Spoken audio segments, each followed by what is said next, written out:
Good evening, everyone. Thank you so much for joining us tonight. This is our third Spotlight Series event and our first with Impact Net Zero. This event is supported by GN24 and the Green Neighborhood Network. I'm Patrick Metzger with the Sustainability Consultant Network, or SCN, and we're really excited to hear from our guest speaker and engage in a robust conversation regarding net zero emissions and Canada. We respectfully acknowledge the land we're living on as the traditional territory of many nations, including the Mississaugas and Credit, Lenashapek, the Chippewa, the Haudenosaunee, and the Wendat peoples, and is now into many diverse First Nations, Inuit, and Métis peoples. Before we start, we'll know we're using the AirMeet platform, and routinely where technology is unpredictable, so we hope you be patient with any minor disruptions. We're hoping it all goes smoothly and that you enjoy the experience. You'll only be able to communicate through the chat box or the questions section in the right-hand bar, and you can start a one-to-one chat in the attendees section. Please note the webinar is being recorded so that the content can be shared with others. A bit about us: the Sustainability Consultant Network, or SCN, is an environmental grassroots organization. Our mission is to help address environmental challenges faced in the communities that we live in and beyond. Please connect with us and join our efforts. And have a look at our webpage at sustainabilityconsultantnetwork.com and also our page on Facebook. These links will be posted in chat. So without further ado, let me introduce our speaker. Charles Lynn is founder and lead of Impact Net Zero, an environmental grassroots initiative to educate, engage, and empower Canadians on energy transition. In 2019, Charles was a fellow of the Advanced Leadership Initiative at Harvard University. From 1979 to 2017, he was professor at the University of Toronto and McGill University, and a senior manager in the Canadian federal government, Environment and Climate Change Canada, where he led research in weather, climate, and air quality science. Charles holds a BSc in Physics and Mathematics from the University of British Columbia, and a PhD in meteorology from the Massachusetts Institute of Technology. He has participated as member or lead of senior Canadian delegations to the Intergovernmental Panel on Climate Change and the World Meteorological Organization. And he's published over 70 articles in refereed scientific journals on topics of weather and climate science. So without further ado, Charles. Thank you, Patrick. And thank you to the SCN Sustainability Consultant Network for arranging this talk and to invite me to share my story. So today I'll tell you a little bit about my personal experience on net zero emissions and Canada, and in particular, what can you do? I will talk for about 25 minutes, and then I will take questions from the chat. And the moderator, Patrick, will handle the questions. So let's start. Net zero. What is net zero? Net zero is a scientific concept. It refers to emissions having to reach net zero, so either zero emissions or no net emissions of greenhouse gas. And this is needed to keep the global warming to pre-specified levels, let's say 2 degrees or 1.5 above pre-industrial level, which are the goals of the Paris Agreement. So net zero is a scientific concept. It is not something dreamed up by politicians or environmentalists. It is based on climate science, the study of the carbon budget in the atmosphere, ocean, biosphere system. Now, what has Canada committed? Canada has committed to reach net zero by 2050, as had many countries. And this summer, the Canadian Senate passed the Net Zero Accountability Emissions Act, which holds the government accountable to that goal, to that commitment. And there are a series of processes that are in place, that the Act puts in place to make sure this happens. So that's the first half of my title, Net Zero Emissions in Canada. For the rest of the talk, I'm going to focus on the second half. What can you do and what have I done? So let us start in 1991, over 30 years ago, or just about 30 years ago. I was a young professor at McGill University, and we were getting ready to go on a one-year sabbatical leave in France. We sold our car And we went to France, had a great year. I worked at one of the universities there. And in 1992, when it was time to come back, my wife said to me, Charles, let's try and do it in Canada without a car. The children were then 5, 7, and 9. And I said to her, well, I don't think this is possible. How can a family with 3 young children grow up in North America? How can we raise a family of 3 young children without a car in North America? And my wife said, let's try it. We did try it, and the rest is history. We have been without a car since then. The children have grown up and left home years ago, but my wife and I still do not have a car. Now, this is a personal choice, right? It's not for everybody, but we made that choice. And frankly, it is actually quite empowering. Right? The choice was made partly based on environmental reasons and also partly based on saving some money. We had a young family, we had mortgage payments, and we didn't drive the car very much, so we said, let's try and do it without a car. So 30 years ago, climate change was not front and center like it is today now. In today's language, we would have exercised a personal choice to make a lifestyle change to minimize or to reduce our carbon footprint. There was no talk like that 30 years ago. And as an aside, in France, when we went shopping, we noticed that many of the shoppers carried canvas bags. When we came back to Canada, we did the same. And you know what happened? When my wife walked into the supermarket with her own canvas bag, she was stopped by one of the clerks and said, "Why don't you use our plastic bags? Are you trying to steal our goods? Are you trying to steal our goods?" So these 2 examples show that attitudes and habits can change. Right? Nowadays, plastic bags in supermarkets is much rarer.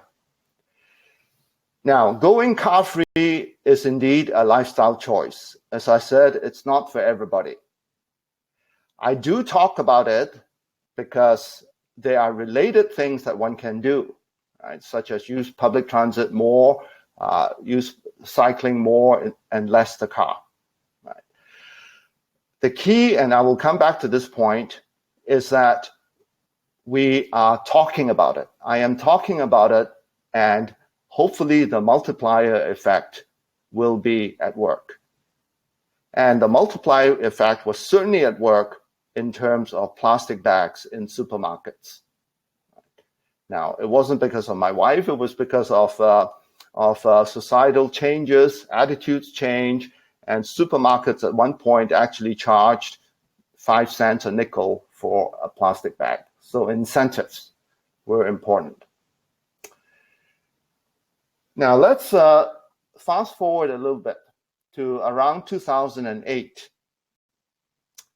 I had a day job then, and I was a senior manager with Environment Canada. At that time, now Environment and Climate Change Canada. And the IPCC, Intergovernmental Panel on Climate Change, was holding its 4th assessment report.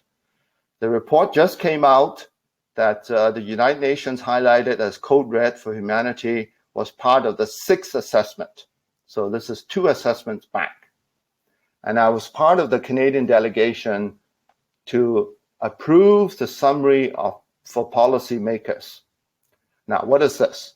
So first of all, the IPCC is a UN agency that has about 200 country and state members. And every 6-7 years, they issue these reports on the science of climate change, on adaptation, vulnerability, and on mitigation. They are considered the most authoritative reports because they are peer-reviewed very rigorously by scientists and experts. When I was with Environment Canada, we had teams preparing for the IPCC sessions. Every single comment by every Canadian is addressed. So there are tens of thousands of comments, all tabulated in lengthy Excel spreadsheets, and every single comment is addressed. Now, I was part of the delegation to approve the fourth assessment, the Summary of Policymakers. The Summary of Policymakers is a 25-page document of fairly dense text on, in my case, the science of climate change and also the adaptation activities of climate change. And there were 2 meetings, one in Brussels and one in Paris, to approve them. So I was part of the Canadian delegation led by my boss, the Assistant Deputy Minister for Science and Technology. We were about 6 to go to Paris and Brussels. So there are about 100 countries present, sending members, and we sit at amphitheaters with amphitheater-style seating, with banks of translators, interpreters at the back. All the deliberations are translated into the 6 UN languages: English, French, Spanish, Russian, Chinese, and Arabic. And the delegations would be seated with a flag. What that means is just a placard with a country's name on it. And if the country wants to intervene, you raise the flag, and after the intervention, you lower the flag. So we start with approval of the 25-page document. Every single line is approved by the 200 or so delegates around the room. So you can imagine this is a very laborious process. So we start with 2 bar charts or two histograms, which one showing the time remaining in hours, and the other one showing the number of words remaining. So as time progresses, the time bar chart will lower, and then hopefully the number of words will lower correspondingly. But of course, that is not what happens. We fall behind. Right? Every sentence is gone over by the delegations present. The chair would sit up front with a gavel, and there would be personnel showing the document in real time using track changes and color coding. And when a sentence is approved, the chair would take her gavel and hit the block, indicating that that particular sentence is approved. So we had 5 days to approve 25 pages of text. At about the 3-day limit, it's pretty evident that we're not going to make it. So what happens then? What are the options? One option is to say that the report is not completed. Nobody wants that. Reporters are waiting, the world is waiting. A second option is to say that we have a report, but there are sections which are asterisked where the disagreements are highlighted. That's better than no report, but the delegations actually would rather not have that as well. So the third option is to have a complete report that's approved unanimously. So at the end of the third day, when it's pretty clear that we're not going to make it in time, what happens is we go through the night. We do not stop and go through the night. So at around dinner time, the sandwiches and juice would be brought in. The translators would stay until about 2 a.m. They cannot go through the night. Countries like Canada with more than one delegate can rotate their delegates and man the desk. Right? Countries that are smaller, at that time, for example, Austria only had one delegate. Clearly not possible, right, to go through the night. So the delegate would simply go home or go to the hotel. And at 2 a.m., the simultaneous translations stop, which means everything is now only in English. And for countries whose delegates with English not as their first language, that is an added difficulty. You are already sleep deprived, and to focus on technical discussions in a foreign language is pretty challenging. So, for example, the Chinese delegation just went home when the simultaneous translation finished. So, in the end, we managed. Now, of course, there are disagreements. Every sentence has to be approved. So in case of disagreement, let's say between France and Germany and Australia and India, then the chair would ask for a separate discussion among these countries with someone moderating. So the chair would say, Canada, can you lead a side discussion between France and Germany and India and Australia to look at these couple of sentences, and can you report back by noon tomorrow? So we would go off and have the side discussion, usually at lunchtime or just before dinner. And this process does work. Right? So for the two meetings that I went to, for the two reports, this process led to a unanimous agreement of the two reports, and they were released in time. So all this to show that the IPCC process is a very rigorous one. Right? It's science-based and rigorous. Now we switch gears and talk about something a little bit more recent, 2019. I was at Harvard doing the year at the Advanced Leadership Initiative. And I gave several talks to different student audience. And I can vouch that these students are very motivated and very committed to the environmental cause. I remember one event that I gave. It was sponsored by the FDR, the President Roosevelt during the war years, the FDR Foundation. And the talk is actually called FDR Fireside Chat, right? A model after the president's fireside chat. And it was held at the FDR suite.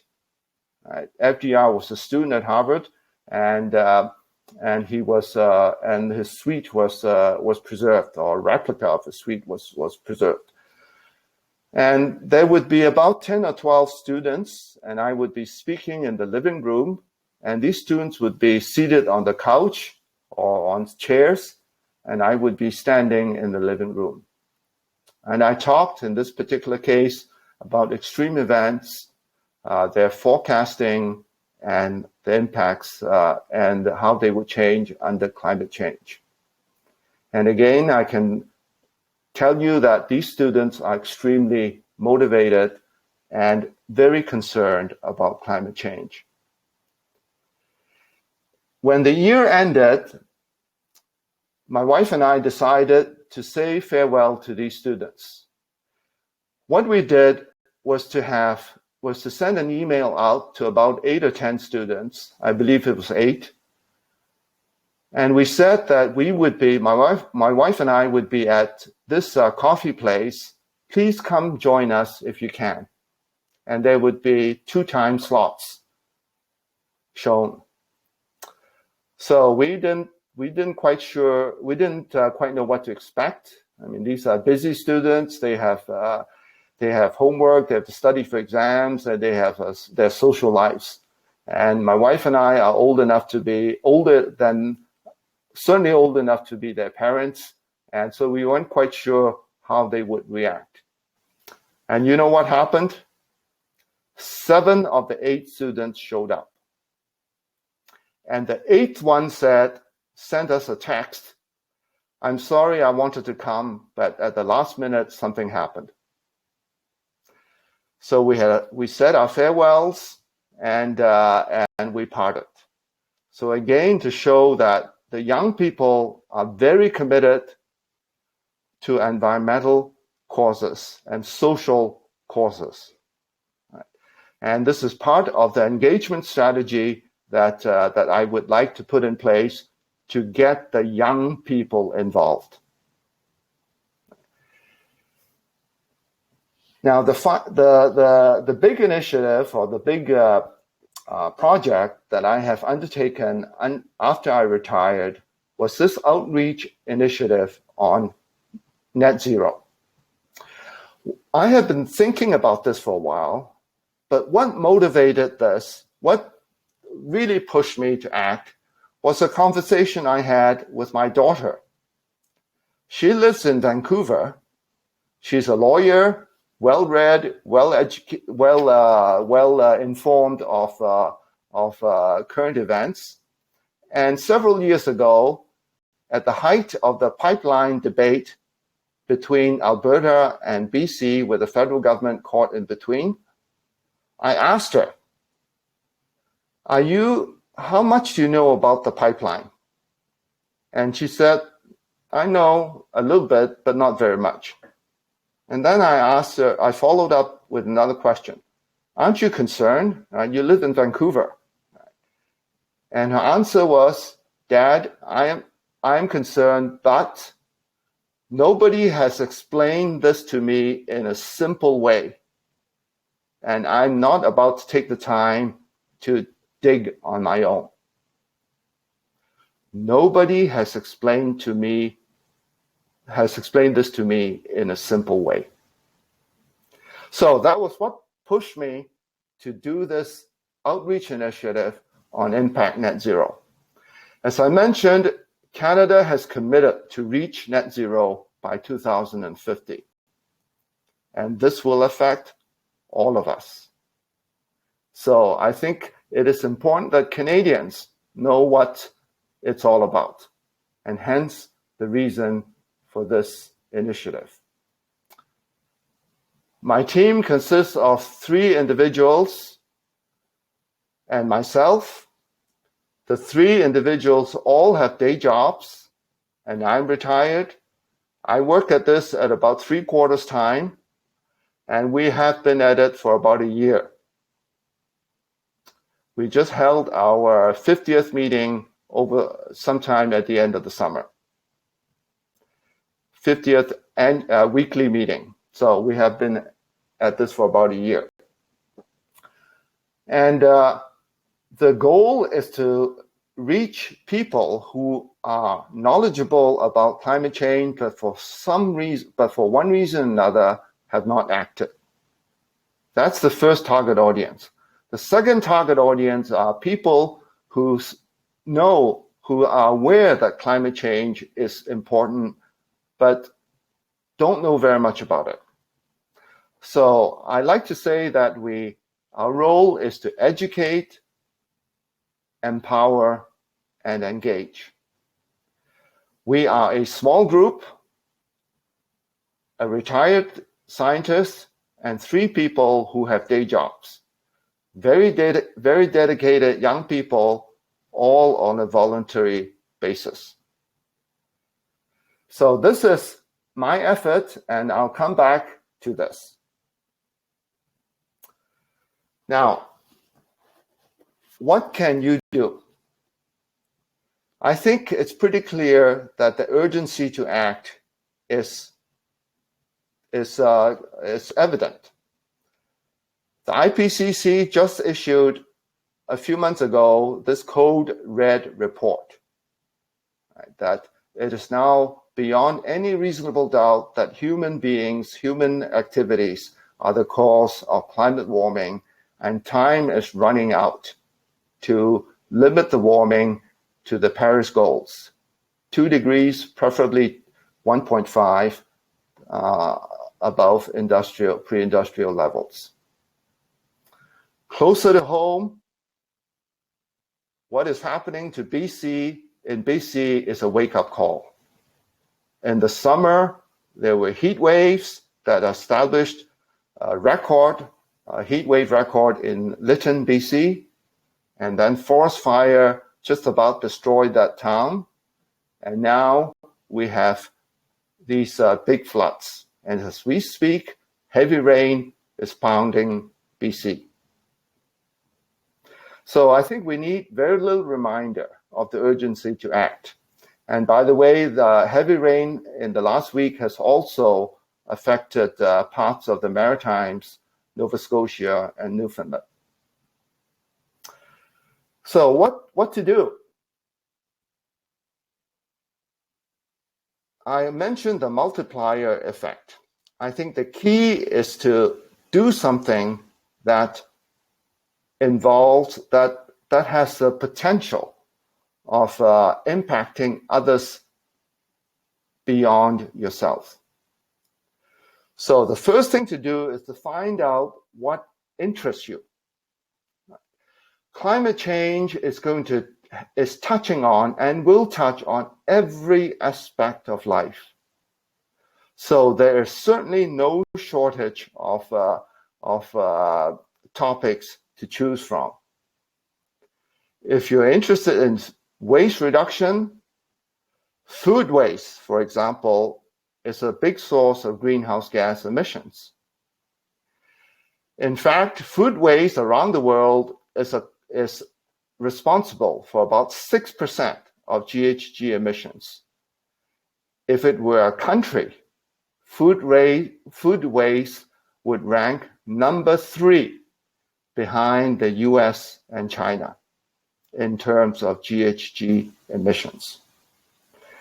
If you're interested in health, there's a lot of implications of climate change on health, right?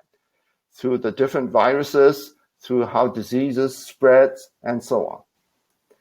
If you're interested in finance, ESG, environmental social governance considerations are now front and center, and Canadian Mark Carney is right in the center of this debate. If you're interested in transportation, EVs, bike paths, mass transit, all these are highly relevant to net zero. And the cities also serve as a source of activity, right, through green infrastructure, green space, and so on. So there's no shortage of areas which touch on net zero. So the first thing to do is find out what interests you. And the second thing to do is to get informed. If you're interested in food waste, there's a lot of literature on that, and our site can help. And then you get to work. After you decide on what you want to do, after you get informed, then you get to work to set in motion the multiplier effect. And you know, one simple thing you can do is to talk about it. Talk about food waste. Talk about ESG and green financing. Talk about advocacy for bike paths. do not underestimate how important it is. Just by talking to people, you might influence people. Let me give an example. A couple of years ago, I was at a dinner with about 6 or 7 people, and one couple was friends of friends whom I've never met before, and I met at this dinner. And he asked me what I did, and I went through my work on climate change outreach and net zero. And he asked a few pointed questions, and we parted. 2 years later, about a month ago, the same group of friends assembled for dinner. So this is the second time I've met this couple. And he told me, Charles, I remembered what you said about climate change. I went back and did a bit of homework. I checked my carbon footprint, and I found out that it's a challenge because I have a big house and I like to travel. So notice what happened. I had put the seed of climate change, net zero emissions, carbon footprint in his head, and he followed up. So we had a follow-up discussion saying that, we're not trying to get you to move to a smaller place, although if you're willing to do that, that would certainly help the carbon footprint. And air travel is a big issue, right? And he wants to visit his grandchildren, get away for the winter in a warmer climate. So that's how life works. Right? But maybe the next best thing you can do is to purchase carbon offsets. Right? So the lesson here is do not underestimate the power of simply talking about things. Right. Now, you can go beyond that. You can join church groups. You can join community groups. And there are many groups where net zero activities are now front and center. Right. When I was at Harvard University invited input on how to reduce waste and carbon footprint at the university level.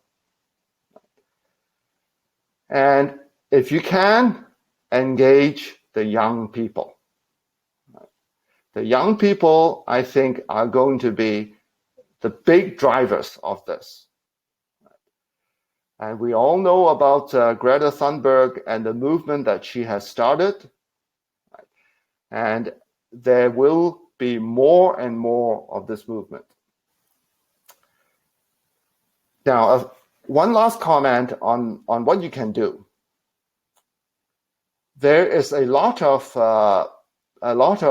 expressions of concern in the form of fear and anger. Right? The scientist message inspires fear. Right? Time is running out. Impacts are serious. You got to do something about it soon. Fear. Right. Much of the young people movement is focused on anger. The older generation is ruining our future. Greta Thunberg has said, I do not want your hope. That's anger. Fear and anger are needed, but we need more than that. Fear and anger are negative emotions. We need positive emotions as well. Excitement and pride. We are on the verge of societal changes that are unprecedented, some would say, since the Industrial Revolution. These are exciting times. Right? You can have a chance to shape them. There are industries that will come up that are perhaps not even on the horizon today. And here's a chance for you to participate. I have had a couple of friends who bought electric cars. And they are tickled pink, right? It's such a wonderful experience. I have never driven a car that is so high-tech and so responsive. And at the same time, I'm benefiting the environment. That's pride. That makes you feel good. So we need positive feelings as well as negative feelings. Fear and anger motivate, but we also need hope to trigger action, excitement, and pride. I'm going to close with a quote from the French writer Voltaire. Voltaire lived in the 1800s, and I should acknowledge my daughter, the same one who lives in Vancouver, for bringing this quote to my attention. So Voltaire lived in the 1800s, very prolific writer, and he wrote a short novel, Candide. Candide was a young guy, and the book, the short novel, is actually a satire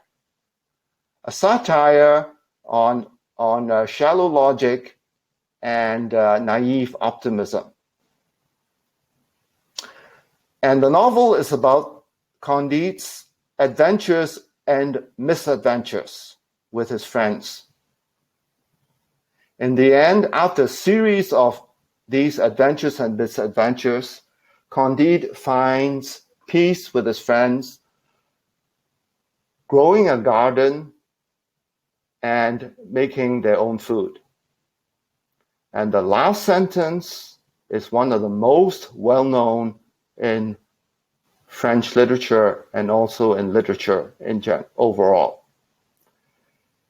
Il faut cultiver notre jardin. Let us cultivate our garden. Notice it's our garden, not I will cultivate my garden. It's our garden. It's you and me. And cultivate implies growth. Engage, work, and grow. And we'll do it together, you and me, the multiplier effect. So I will end by repeating the quote again. Il faut cultiver notre jardin. Let us cultivate our garden. Thank you. I will now take questions.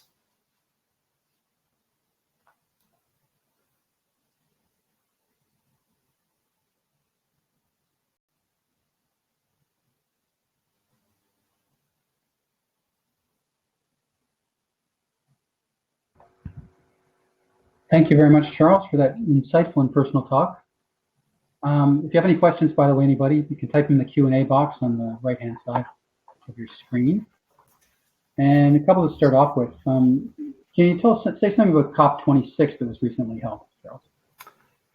Yes, COP26, which I alluded to, is the recently completed International Climate Conference that was held in Glasgow.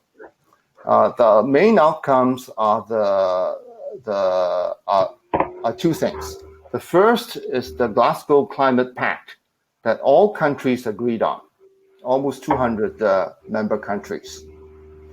And the second outcome are so-called sector agreements, where coalitions of the willing, subsets of countries come together to agree on certain agreements and pledges.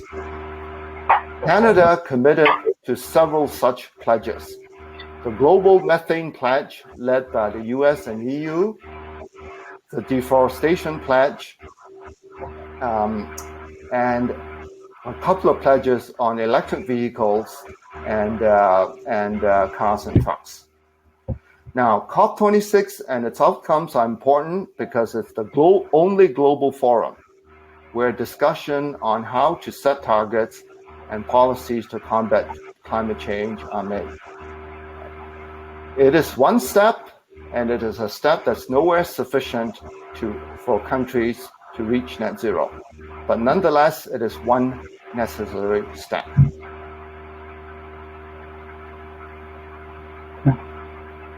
Another question for you, Charles.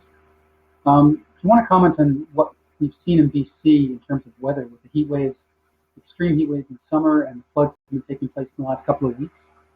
Okay, I'll go a little bit more into the science, as I've already mentioned that. What's happening in BC? So climate science shows that extremes such as floods and heat waves and heavy precipitation will increase in the future. And this is a science result based on historical data and on projections on what might happen in the future. So the intensity and frequency of these extremes will increase, right? And that is the concern. Right? Now, for the floods that are going on in BC now, there are these atmospheric rivers, which is actually a technical term. They refer to bands of moisture that could extend thousands of kilometers, but are only about a few hundred kilometers wide. They originate from the tropics, where a lot of the moisture can be found. And this moisture is imported into our part of the world and then dumped out as rain. So as we speak, BC is experiencing the third atmospheric river. Now, I have to add that there are factors other than climate which impact on communities. So, for example, many of the deaths that happened in BC due to the heat wave was because of seniors residing alone without air conditioning, and many of them had pre-existing conditions.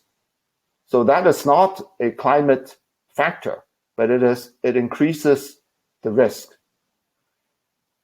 In terms of floods, dikes that are not properly maintained and land use changes that make the landscape, that make the terrain more susceptible could also increase the risk. But this does not detract from the fact that the risks of extreme events such as heavy precipitation and heat waves will increase in the future because of climate change.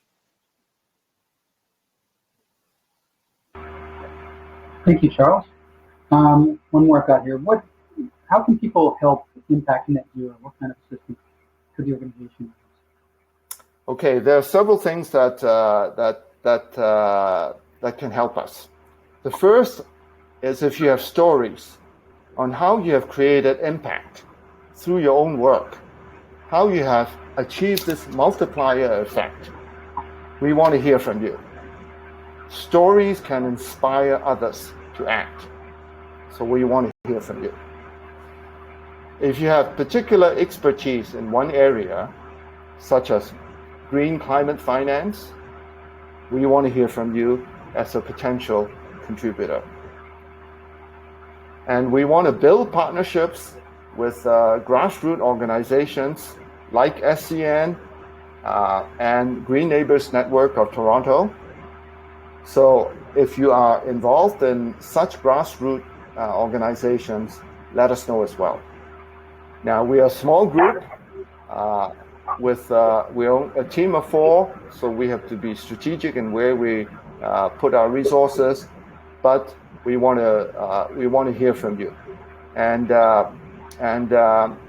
you can contact us at info@impactnetzero.ca, and this will be put on the chat, and our website, our web link will also be on the chat as well. Thank you. A couple that have coming off the chat. A question from Ezra. Great discussion, Charles. Thanks a lot. I'm interested in food waste and want to create awareness around this subject. Will you please advise which literature I should read to educate myself? Sorry, I didn't quite.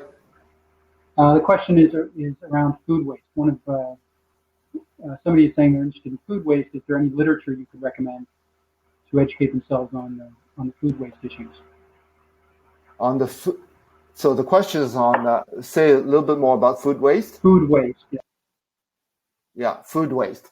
So as I mentioned, food waste, if it were a country, would be number 3 in the world, right? 6% of GHGs, number 3 behind US and China. So it is significant. And this waste occurs at different parts of the supply chain, culminating at the farm level, at the home level, at restaurants, right? And food, once it's wasted, it's put in, it decomposes slowly and it releases methane, right? So that potent greenhouse gas. Now, what to do? There are different organizations in Toronto, where I live, that deal with food waste. One is Second Harvest. It's a national. It's based in Toronto, but has national reputation, and it's a food rescue operation. So GHG emissions are not front and center, although they refer to it. There are also initiatives, recent initiatives like Food to Go, which I believe started in Europe, where they contact supermarkets that join and restaurants that join, and they come up with what they call a surprise package of food that is about to expire, but still within the expiry period before they expire, and they sell this surprise package at a fraction of the cost. So that's Food to Go. So there are different initiatives in the city of Toronto that deal with food waste as well. Thank you very much. Hopefully that provided some insight. I think so. Question from Brent. What, if anything, should our approach be to people and organizations that deny the science of climate change and work to slow progress? Is it worthwhile trying to change their minds, or is it better to try and reach those on the fence? So I'm sorry, Patrick, your sound is not coming through very clearly to me. Okay, I'll talk more slowly. Yeah. What, if anything, should our approach be to people and organizations that deny the science of climate change and work to slow progress? Is it worthwhile trying to change their minds, or are we better to try and reach those who are on the fence? Okay, so the question refers to climate deniers. Now, the polls show that about 85% of the population are convinced that climate change is important and want to do something about it, right? So the vast majority of Canadians are concerned about climate change. I myself do not engage in discussion with climate deniers. I do not see the point of trying to convince them when their opinions are almost set in stone, and when the polls show that they are responsible for about 12-15% of the population.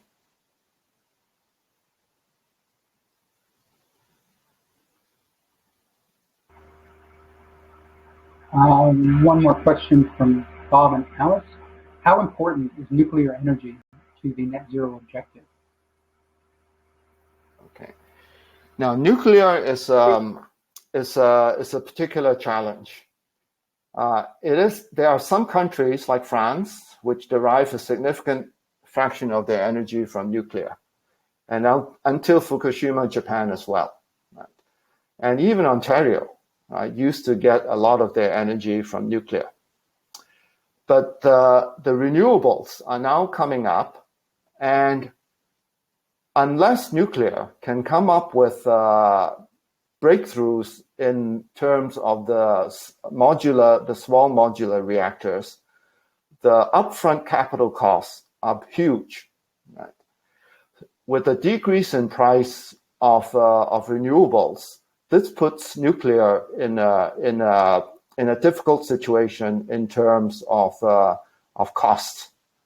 But if the small modular reactors could be developed, and so far it hasn't happened yet, right? But if that can happen, that could be that could play a role, and all this refers to nuclear fission. There's always nuclear fusion, right, which has much less risk and waste. But the joke is that nuclear fusion has always been 40 years away. Right? So again, it might be promising, but so far the evidence does not indicate that it is ready to scale to the magnitude that is needed in the time frame that we have. And I think we have one last question, also Bob and Alice. There are government subsidies if one purchases a lower-end EV. Do you think there'd be a bigger impact on the carbon footprint if all EVs were subsidized regardless of cost? I missed the last part. If in terms of subsidizing all EVs, regardless of whether they're high-end or less expensive, do you think it would be more beneficial to subsidize them regardless of cost? Sorry, Patrick, can you? Yeah. Sorry, I think my mic isn't doing well. Yeah. So right now there are the sound doesn't come through very clearly. Yeah, I think it's my mic. The question is about government subsidies on low-end EVs, and then do you think there'd be a bigger impact on carbon footprint if government subsidized all EVs, even expensive ones? Okay. Well, I think this is a question that goes to the heart of equality and justice. I think that the subsidy should be focused on the lower end EVs. Right? If people can afford to buy the high end EV, then the subsidies should be reduced. Or perhaps focus on, if the higher end EVs have a lower end model that is comparable to some of the other less expensive models, then subsidize those. But I think the subsidies should be focused on the lower end EVs. But as I said, this issue goes much beyond